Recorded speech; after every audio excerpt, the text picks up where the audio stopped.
Well, it's going to be an awkward Thanksgiving.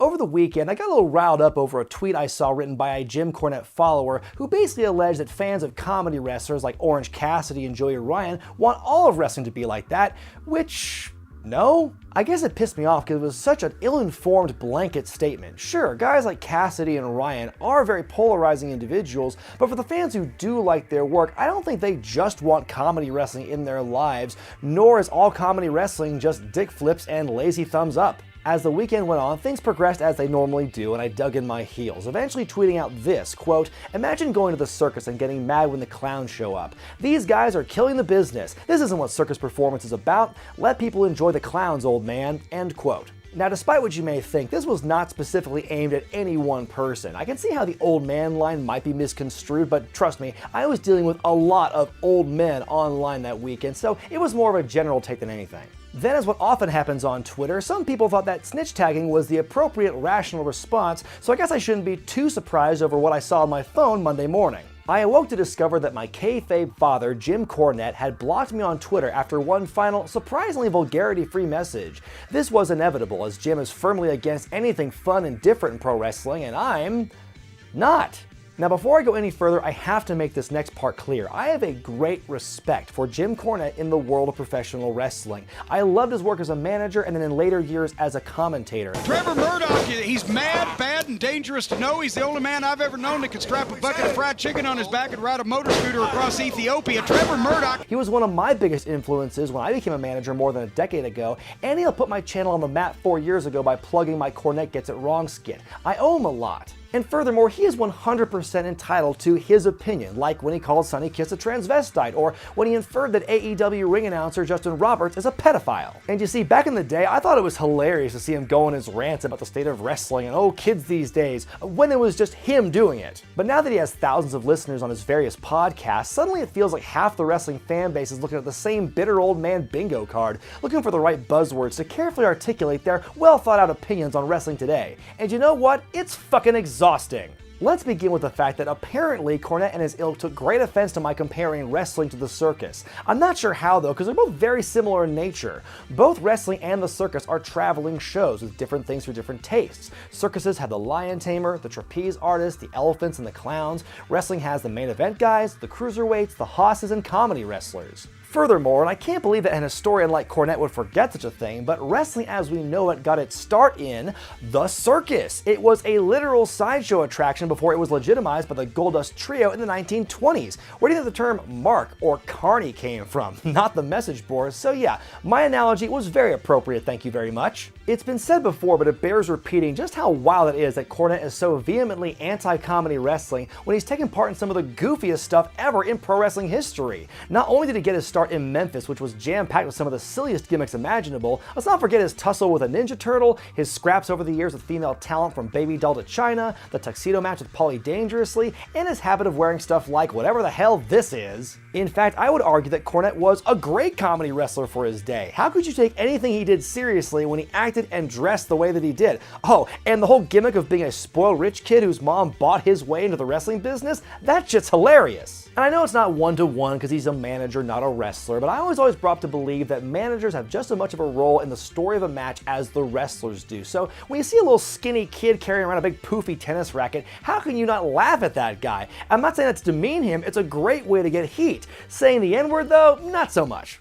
Brian Matthews, that's when Brian Matthews walks by and says, "What do you want me to do?" I said, "What am I?" I said, "Get that out of here, that's what I want you to do."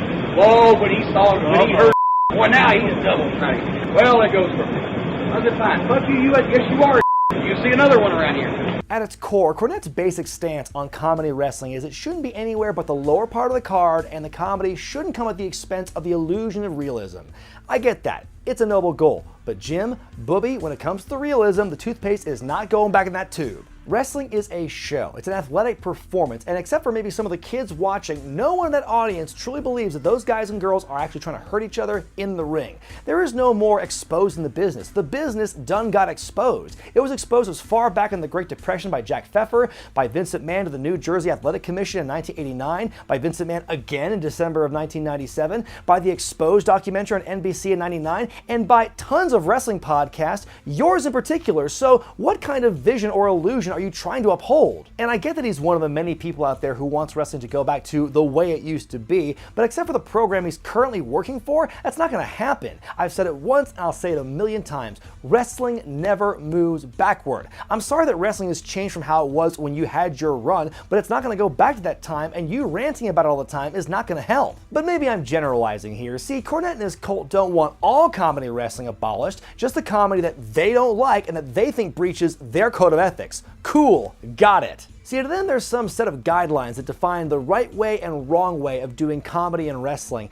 and if there's one thing that makes comedy great, it's when it follows all the rules. I'm sorry, but aren't we in the middle of a comedy culture war right now? Aren't there a bunch of little wannabe Andrew Dice Clays out there who believe they can say whatever they want in pursuit of a laugh? How come that's okay for some people in stand-up, but when wrestlers try doing something different, it's sacrilegious? I'll let you in on a little secret. If you don't like comedy in your wrestling, that's fine. If you don't like big hoss fights, that's fine. Or if you don't like flippy matches, that's fine. Or Japanese strong style, or indie-rific matches with 100 finisher kickouts, that's fine. Because see, the great thing about professional wrestling is there's something out there for everybody. There's so damn much of it out there to cater different needs and desires. The best wrestling shows are the ones that can cater to those specific interests a whole lot in one go. Kind of like, you guessed it, a circus. And if you want only one kind of wrestling, that's okay too. There's lots of federations out there that are doing just fine catering to one specific type of fan. Not to mention all the different playlists on YouTube that fulfill your specific need. You might call it niche, but that doesn't make it unpopular or unprofitable. There's something out there for everyone. And if it's not your cup of tea, move on. If you like the old manly man style of wrestling like the good old days, just pop on some old Mid-South in the network and have a good wank for all I care. But as long as people are being safe in the ring and it's all in good taste, who are you to bash what these wrestlers do and what the fans enjoy just because you don't like it? But then you might be saying, well, this kind of wrestling or this kind of mentality is keeping wrestling from drawing big houses every night. Well, history has shown us you don't really need 10,000 people gates to be successful,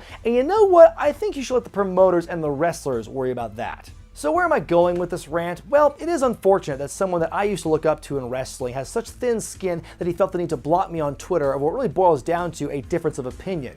If he was offended by the old man comment, then I apologize for that, but I refuse to change my stance on comedy wrestling. It's simply one aspect of an entire galaxy of content, and to criticize that one aspect or its performers or its fans is incredibly hypocritical and short-sighted. Who are you to rain on others' parades? What happened to the guy who said this? But I learned there's something in Vince McMahon's favorite statement.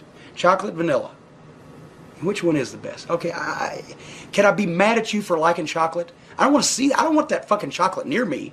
But if you like the fucking chocolate, eat the goddamn chocolate. As long as I can have my vanilla. In his place is an industry veteran who's found a gimmick that resonates with a lot of different fans and has chosen to run with it to the detriment of the wrestling business. It is the nucleus of the rabid, obnoxious, us versus them tribal mentality that permeates so much of the wrestling culture today. As much as I appreciate Cornette's earlier work, his angry, hate-filled rhetoric has helped drive a wedge in the wrestling fandom, and to me, that hurts wrestling a whole lot more than a million dick flips ever will. So Jim, from the bottom of my heart, for one last time, thank you. Fuck you. Bye. I'm Brian Zane, and I'll see you next time.